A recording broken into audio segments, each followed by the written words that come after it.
Hello and welcome to Master of Jobs. Samapti here and today we will discuss questions from mock test number 11.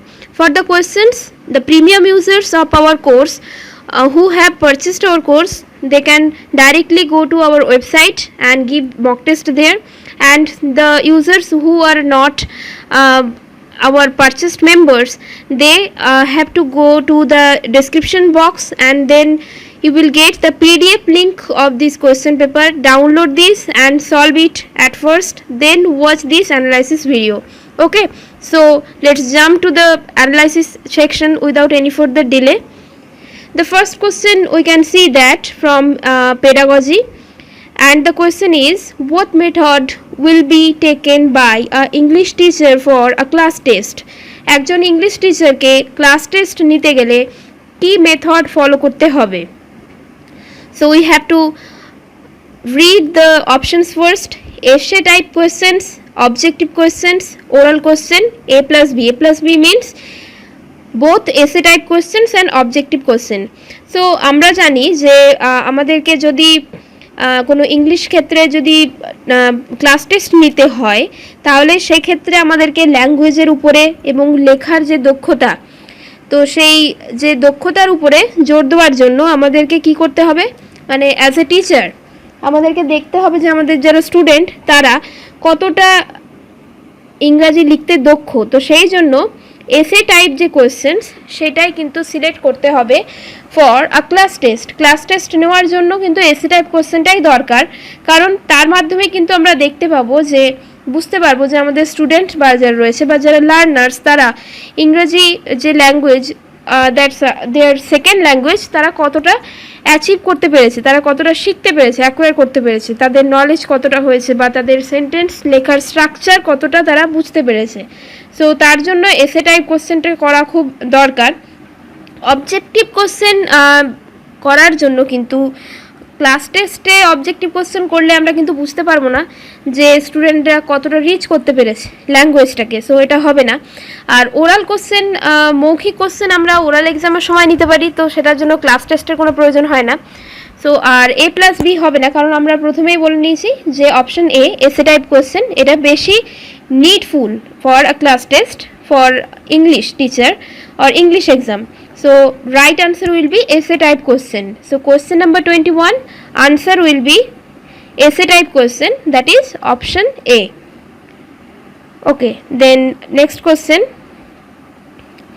This is from appropriate preposition. We have discussed about appropriate preposition in I remember that 10 to 12 classes আমরা নিয়েছি 10 থেকে 12টা class appropriate প্রিপোজিশনের উপরে। তো সেই ক্লাসগুলো তোমরা ভালো করে থরলি দেখো অ্যাপ্রোপ্রিয়েট প্রিপোজিশনের উপরে, এবং তাহলে তোমরা বুঝতে পারবে যে কোন প্রিপোজিশনের পরে কোন প্রিপোজিশন বসবে বা কী, এবং যে অ্যাপ্রোপ্রিয়েট প্রিপোজিশনের যে লিস্ট হয় যেটা অনেকগুলো শব্দের, তো সেই লিস্ট তোমাদেরকে পরে প্রোভাইড করে দেওয়া হবে। সো তোমরা আগে ক্লাসগুলো দেখে নাও এবং এই কোশ্চেনটা সলভ করো। So he is good dash nothing. আমরা গুড ব্যাড এগুলোর পরে গুড ব্যাড এগুলো যখনই থাকবে তারপরে যদি প্রিপোজিশন বসাতে হয় তাহলে কি বসে, সবসময় বসে অ্যাট। সো গুড বা bad, both good for good and bad, অ্যাটই হবে কিন্তু appropriate preposition. He is good at nothing মানে কি, সে কোনো কিছুই ভালোভাবে করতে পারে না। বা আমি যদি এরকম বলি he is bad at dancing, he is bad at mathematics মানে সে নাচ করতে পারে না, সে অঙ্কে দুর্বল বা ভালো অঙ্ক করতে পারে না। So both for good bad এরকম যখন কিছু থাকবে এগুলোর পরে কি বসবে প্রিপোজিশন অ্যাপ্রোপ্রিয়েট হিসেবে at. So question number 22 option will be option C and answer will be at. Okay, so he is good at nothing but he is bad at dancing, singing or whatever may be the reason. So good এবং bad থাকলে তারপরে at বসবে। Okay, so the next question is, you must obey the dash of the land. এই কোশ্চেনটা পড়ে তোমাদেরকে বুঝতে হবে যে কোন অপশনগুলো হবে। both of these four options are quite similar in meaning. rule মানে নিয়ম, act মানে আইন বা নিয়ম, বিল মানেও যদি আমি বলি যে বিল পাস করা বা অ্যাক্ট, সেটাও একটা নিয়ম, অ্যান্ড ল মানেও একটা আইন বা নিয়ম। সো দেখো চারটেই। So this is slight confusing. You must obey the dash of the land. You must obey, কি ওবে করতে হবে আমাদেরকে? ল, যে আইন, ল মানে আইন, যে আইন সেই আইনটাকে কিন্তু আমাদেরকে মেনে চলতে হবে। সো সেই আইনের প্রতি আমাদের মেনে চলতে হবে। ওবে মানে শ্রদ্ধা করতে হবে, বা we must have to be respectful the law of the land, যে আইন, যে ল্যান্ডের বা যে জায়গার যেরকম আইন, সেই আইনগুলোকে আমাদেরকে মেনে চলতে হবে। So question number 23, answer will be law, option D. Then go for the next question. It is from English pedagogy. Teaching and learning is a journey from. Teaching and learning, ভালো করে দেখবে। শুধু টিচিং হলে সেটা আলাদা হতো, শুধু learning হলেও সেটা আলাদা হতো। এক্ষেত্রে বলা হয়েছে কি টিচিং অ্যান্ড লার্নিং, মানে আমি টিচ করছি, কেউ লার্ন করছে, যারা লার্নার্স রয়েছে বা স্টুডেন্ট রয়েছে তারা লার্ন করছে। ভালো করে এটাই বুঝতে হবে যে মানে যে শিফটটা হচ্ছে সেই শিফটটা কোথা থেকে হচ্ছে, টিচিং থেকে লার্নিংয়ের দিকে, লার্নিংয়ের থেকে কিন্তু টিচিংয়ের দিকে নয়। সো অ্যাজ এ টিচার, যে টিচার হবে তার কাছে যে বিষয়টা, সে যে বিষয়টা টিচ করবে সেটা কংক্রিট হবে, মানে তার সেই বিষয় সম্পর্কে তার যথাযথ জ্ঞান আছে। সো তার কাছে সেই বিষয়টা কংক্রিট, তার কাছে একজন টিচারের কাছে একটা বিষয় সিম্পল হবে, সহজ হবে। এবং যে টিচ করবে মানে যে টিচার, তার কাছে কিন্তু নোনও হবে। নোন মিন্স জানা। সো দেখো এই তিনটে অপশানই কিন্তু একজন টিচারের কাছে ঠিক হচ্ছে, কংক্রিট হচ্ছে, সিম্পল হচ্ছে এবং নোনও হচ্ছে। এবার চলে আসছে আমি লার্নিংয়ের দিকে। সো এই তিনটে গেল টিচিংয়ের দিকে, আর এবার আমি দেখে নিই লার্নিংয়ের দিকে, মানে যারা লার্নার্স তারা শিখছে তাদের দিকে। প্রথমে হচ্ছে abstract. Yes, it is abstract, কারণ তারা নতুন কিছু শিখছে, তাদের কাছে বিষয়টা ক্লিয়ারলি কংক্রিট নয়, তাদের কাছে অ্যাবস্ট্রাক্ট, তারা সেই বিষয় সম্পর্কে তাদের নলেজ কম। সো মানে বিষয়টা ঝাপসা তাদের কাছে, তো সেটা অ্যাবস্ট্রাক্ট। অ্যাবস্ট্রাক্ট তাহলে মিলে গেল। এবার আমরা দেখে নিই কমপ্লেক্স। কমপ্লেক্স মানে কি? জটিল, হুইচ ইজ নট ইজি। একটা নতুন বিষয় যে শিখছে, যে লার্নার, তার কাছে সেই বিষয়টা নিশ্চয়ই ইজি হবে না, একটু তো জটিল হবেই, যেহেতু সে সেটা that learner is learning for the first time, সে যেহেতু সেটা প্রথম শিখছে, তো সেই কারণে সেটা তার কাছে কমপ্লেক্স। তো কমপ্লেক্সও মিলে যাচ্ছে।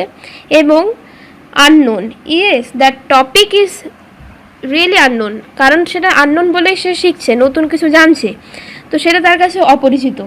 তাহলে দেখো টিচিং এবং লার্নিংয়ের সঙ্গে কিন্তু এই তিনটেই অপশান হয়ে কারেক্ট হচ্ছে। কংক্রিট টু অ্যাবস্ট্রাক্ট, মানে টিচার যে শেখাচ্ছে তার কাছে কংক্রিট, যে শিখছে তার কাছে অ্যাবস্ট্রাক্ট বিষয়টা। সিম্পল টু কমপ্লেক্স, টিচারের কাছে সিম্পল, স্টুডেন্টের কাছে complex. And known to unknown, টিচারের কাছে নোন, লার্নারের কাছে unknown. So right answer will B all of the above. তাহলে আমি এটা ভালো করে বুঝিয়ে দিলাম তোমাকে যে তোমাদের কেন এই তিনটে অপশানই কেন কারেক্ট হচ্ছে। So question number 24, answer will B all of the above, option D. Okay, then go for the next question. This is voice change. Voice change তোমাদেরকে এখনো ডিটেলে ক্লাস, থিওরি ক্লাস প্রোভাইড করা হয়নি। তো এর আগেও বলেছি যে তোমরা যদি ডিটেলে ক্লাস পরে আমরা নিয়ে নেব অবশ্যই। এবং এছাড়াও যদি তোমরা গ্রামারের উপরে চ্যাপ্টার ওয়াইজ ডিসকাশন পেতে চাও, তাহলে আমাদের যে অ্যাপ রয়েছে একটি মাস্টার অফ ইংলিশ গ্রামার, সেটি তোমরা গুগল প্লে স্টোর থেকে ডাউনলোড করে নিতে পারো। সেখানে তোমরা প্রতিটি চ্যাপ্টার অনুযায়ী ডিসকাশন পেয়ে যাবে। সো প্লিজ ওটা ডাউনলোড করে নাও এবং চ্যাপ্টার ওয়াইজ ডিসকাশনগুলো দেখে নিতে পারো। আর আমরা খুব শীঘ্রই ক্লাস প্রোভাইড করব, theory class. So let's see the question. It is time to ring the bell. Voice change করতে হবে। বলা হচ্ছে কি যে এটাই হলো সময় বেলটি বাজানোর জন্য। একদম আলাদাই ভয়েস চেঞ্জটা, যেখানে প্রপার যে ফরম্যাট হয় সাবজেক্ট ভার্ব অবজেক্ট, সেই রকম কোনো ফরম্যাট নেই, কাকে দিয়ে বাজানো হবে বা কি, একদম এটা অন্য রকমের। সো একটু থরলি তোমাদেরকে দেখতে হবে অপশানগুলো। It is time the bell rings, option A, it is time the bell rings. দেখো এটা কোনো দিন হতে পারে না, কারণ এটার কোনো স্ট্রাকচার নেই। ইট ইজ টাইম, এটার সময় দ্য বেল রিংস, যখন বেলটি বাজে, এটা হয় না। It is time to ring, it is being time to ring the bell. Being আমরা কখন আনি? যখন প্রেজেন্ট কন্টিনিউয়াসে হয় বা পাস্ট কন্টিনিউয়াসে থাকে। সো কন্টিনিউয়াস যে টেন্স সেটাকে ইন্ডিকেট করার জন্য বিংটাকে আনা হয়। তো এই সেন্টেন্সে আমরা কোনো কন্টিনিউয়াস টেন্স পাচ্ছি না বা আইএনজি ফরম্যাটের কোনো স্ট্রাকচার নেই, তো এই অপশানটাও হবে না। Option C, it is time for the bell to ring. এটা তোমাদের অনেক সময় মনে হতে পারে যে এই অপশানটা হতে পারে, কিন্তু দেখো এক্ষেত্রে যে সেন্টেন্সটা সেখানে কিন্তু ইন্ডিকেট করছে মানে যে বেলটিকে বাজাতে হবে এই সময়ে। তো একটা জাস্ট স্লাইট ফিউচার টেন্সের দিকে একটা ইন্ডিকেশন আছে যে এটা হলো সময়, যে সময় বেলটিকে বাজাতে হবে, একটা ফিউচার টেন্স হবে যখন আমি বলছি। সো তার জন্য এই অপশানটা হচ্ছে না। অপশান ডি দেখো, it is time for the bell to be ring হবে না, এখানে একটু জাস্ট তোমাদের টাইপিং মিস্টেক আছে, এটা হবে রাং। মানে রিংয়ের past participle form, ring, rang, rung. তো যেহেতু বি হয়, বি ভার্বের পরে সবসময় আমরা জানি কি পাস্ট পার্টিসিপল যে ফর্ম যে ওয়ার্ডের আর কি, সেই যে ভার্বে সেটাকে বসানো উচিত বা বসাতে হয়। তো অপশান ডি হবে এখানে correct answer. It is time for the bell to be rung, মানে হচ্ছে কি এটাই হলো সেই সময় বেলটিকে যখন যে সময় বেলটিকে বাজাতে হবে। It is time for the bell to be rung, মানে বেলটিকে বাজানোর জন্য এটাই হলো সেই সময়। সো দেখো একটা ফিউচার টেন্সকে ইন্ডিকেট করছে বি দিয়ে, তো সেটাও আছে। আর ইট ইজ দ্য টাইম এটাও আছে এখানে। So option D will be the correct answer. It is time for the bell to be rung, R U N G, এখানে স্লাইট টাইপিং মিস্টেক রয়েছে, এটা হবে rung, R U N G. Okay, then next question, choose the correct antonyms. Antonym synonyms তোমাদেরকে করানো হয়েছে। দেখো এরপরে কোশ্চেনটা হচ্ছে কি, shallow. What is the meaning of shallow? Shallow মানে হচ্ছে অগভীর, হুইচ ইজ নট ডিপ। অগভীর মানে যেটা গভীর নয়। তো দেখো হাই মানে হচ্ছে উঁচু, হবে না। হিডেন মানে হচ্ছে লুকানো, এটাও হবে না। Deep, yes, deep will be the correct answer here, কারণ শ্যালো মানে হচ্ছে অগভীর আর ডিপ মানে হলো গভীর, আর হলো, হলো মানে হচ্ছে ফাঁকা, তো এটা হবে না। তো শ্যালোর যে অ্যান্টোনিম সেটা হবে কি, deep. So question number 26, option C will be the answer, deep. Then go for the next question. Choose the correct synonym. Last one was antonym, this one is synonym. Synonym means similar meaning. Rebate, rebate কথাটা তোমরা দেখো অনেকবারই শুনেছো। কোনো কিছুতে যখন ছাড় দেওয়া হয় তো আমরা বলে থাকি যে there is a rebate of some percentage আর কি, 10%, 20% যেরকম রিবেট দেওয়া হয়। তো রিবেটের মানে আমরা জানি কি ছাড়, ছাড়ের ইংরাজি কী হয়, ডিসকাউন্ট। তো discount will be the correct answer. বাকি অপশানগুলো দেখে নিই। লস, লস মানে তো লস করা কোনো কিছু যেটা লাভ করা নয়। তো রিফান্ড, রিফান্ড মানে হচ্ছে আমি হয়তো কিছু দিয়েছি টাকা কোনো জায়গায়, আমি হয়তো সেই জিনিসটা নেবো না, তো সেই মানিটাকে ওরা রিফান্ড করে দেবে, দেখো সেটাও হবে না। কম্পেনসেশন, কম্পেনসেশন মানে যেটা দাঁড়ায় সেটা কিন্তু রিবেটের সঙ্গে সেখানে আসছে না, তো কম্পেনসেশন দেওয়ার কোনো এখানে মানে হয় না। So discount will be the correct synonym of rebate. তো question number 27, answer will be discount, option D. Then next question, this is a sentence completion. You have to you first have to read the sentence very carefully, then choose the options according to the sentence. Okay, according to the meaning of the sentence you can say, his interest in the study of human behavior is indeed very dash. ভালো করে দেখো এখানে কি বলা হচ্ছে, যে একজন এখানে হিউম্যান বিহেভিয়ার মানে মানুষের যে বিহেভিয়ার বা যে ব্যবহার সেগুলোকে নিয়ে এই যে হিজ যাকে বলা হচ্ছে মানে যে ব্যক্তির কথা বলা হচ্ছে সে স্টাডি করে। তো এখানে বলতে পারো সাইকোলজিস্ট বা এরকম টাইপের কোনো পার্সন হতে পারে। যে কি বলছে, যে যার ওই ব্যক্তিটির ইন্টারেস্ট আছে কিসে, হিউম্যান বিহেভিয়ারকে স্টাডি করার। তো কোনো কিছু যখন আমরা নলেজ বলি বা কোনো কিছু ইন্টারেস্ট বলি, তখন তার পাশে কী বসে? সবসময় কী বসে? ভাস্ট। ভাস্ট ইন্ডিকেটস প্রাচুর্য, মানে অনেক অনেক অনেক ইন্টারেস্ট যখন বোঝায় বা অনেক জ্ঞান। যখন আমরা যদি বলি যে he or she has vast knowledge in that topic or on that topic on that field, কোনো ফিল্ডের উপরে কোনো টপিকের উপরে তার অনেক নলেজ আছে, বা she has vast interest in singing, in music, what ever something. তো যখন কোনো ইন্টারেস্ট বা নলেজ এইগুলোকে ইন্ডিকেট করা হয় যে তার সেই বিষয়ের প্রতি অনেক ইন্টারেস্ট রয়েছে জানার প্রতি, বা সেই বিষয়ের প্রতি তার অনেক নলেজ রয়েছে, তখন কি হয়? ভাস্ট। ব্রড কখন হয়? দেখো, ব্রড মাইন্ডেড হয় যখন আমরা বলি কি যে we should not be narrow minded. আমাদের মানসিকতাকে ন্যারো করা উচিত না, আমাদের we all should be broad minded, আমাদেরকে মানসিকতাকে বড় করা উচিত। তো সেই ক্ষেত্রে হয় ব্রড। তো ব্রড এখানে হবে না, ভাস্ট হবে বলে দিলাম। লার্জ হচ্ছে কি? লার্জ তোমরা জানো, কোনো কিছু যখন অনেক বড় ইন্ডিকেট করা হয় স্পেসিফিক কোনো জিনিসকে। আর স্ট্রং মানে হচ্ছে যেটা পাওয়ারফুল। তো দেখো এই তিনটে এখানে আসছে না, ব্রড, লার্জ বা স্ট্রং। তো correct answer will B option B, vast. So 28 number questions, answer is vast, option B.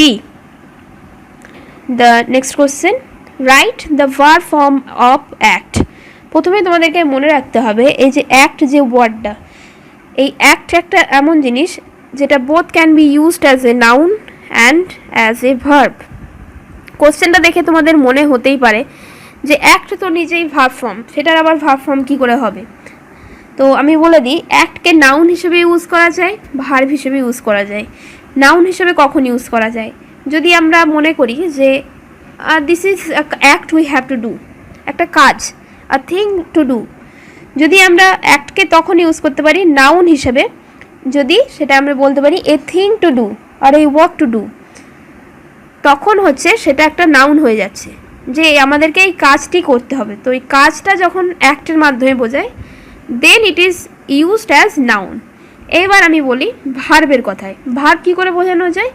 Verb যখন হচ্ছে তখন অ্যাক্ট হয়ে যাচ্ছে টু ডু সামথিং। নাউনের ক্ষেত্রে হচ্ছিল আ থিং টু ডু, একটা কাজকে ইন্ডিকেট করছিল। আর ভার্বের ক্ষেত্রে হচ্ছে কোনো কিছু করাকে, যে কাজটি এটা আমাকে করতে হবে, I have to do this act, ঠিক আছে, বা this is a act to do, এরকম কিছু একটা। যখন সেটা করা বোঝাচ্ছে তখন হয়ে যাচ্ছে ভার্ব, আর যখন নাউন হচ্ছে তখন হয়ে যাচ্ছে একটা কাজ যেটা কি করতে হবে। তো এক্ষেত্রে বলছে ভার্ব ফর্ম অফ অ্যাক্ট, তার মানে এখানে অ্যাক্টকে নাউন ফর্মকে ইন্ডিকেট করছে। তো যদি আমরা ভার্ব ফর্ম দেখতে চাই অ্যাক্টের, দেখো অ্যাক্টিভ থাকা মানে হচ্ছে অ্যাক্টিভ থাকা, যখন আমরা কিছু বলতে পারি যে আমাদেরকে সচল থাকতে হবে, তো সেটা এখানে হচ্ছে না। অ্যাক্টেড দেখো হবে না, কারণ এটা পাস্ট ফর্ম। আচ্ছা, অ্যাক্টের আমি যখন ভার্ব করতে চাইছি তখন হয়ে যাচ্ছে কি এনঅ্যাক্ট। এনঅ্যাক্টের মানে হচ্ছে কি টু পাস এ ল। এই যে এনঅ্যাক্ট, এই অ্যাক্টটা কিন্তু একটা আইনের কাজ হয়ে যাচ্ছে তখন। ল ইন্ডিকেটস আইন। তো যখন আমরা পড়েছি যে এত অ্যাক্টের এত নম্বর ধারা, আইনের এত নম্বর ধারা, যখন ওই রকম হয়ে যাচ্ছে তখন হয়ে যাচ্ছে এনঅ্যাক্ট। তো অ্যাক্টের ভার্ব ফর্ম হয়ে যাচ্ছে এনঅ্যাক্ট, তখন হয়ে যাচ্ছে সেটা ইন্ডিকেট করছে কি ল বা আইনকে। So question number 30, option C will be the correct answer, enact. So this is all the 10 questions from the mock test series number 11. কোশ্চেনগুলো তোমরা আগে সলভ করো। যারা আমাদের প্রিমিয়াম ইউজার্স রয়েছে তারা ডাইরেক্টলি আমাদের যে ওয়েবসাইট masterofjobs.com এ চলে যাও, সেখানে গিয়ে তোমরা অটোমেটিক্যালি তোমরা খুব ইজিলি এটা দিতে পারবে মক টেস্ট। আর যারা আমাদের প্রিমিয়াম ইউজার্স নাও তাদের জন্য আমাদের ডেসক্রিপশন বক্সে কোশ্চেনের PDF লিঙ্ক দেওয়া থাকবে, প্লিজ তোমরা সেটা আগে সলভ করো, তারপরেই মক টেস্ট অ্যানালাইসিসে আমার এই ভিডিওটি দেখো। If you have any kind of queries, do comment us in comment section. If you have any kind of suggestions, you are also welcome to pass your suggestions to us. Thank you for all your cooperation till now. Please stay tuned with us and take care. We will meet soon in the next class. Thank you.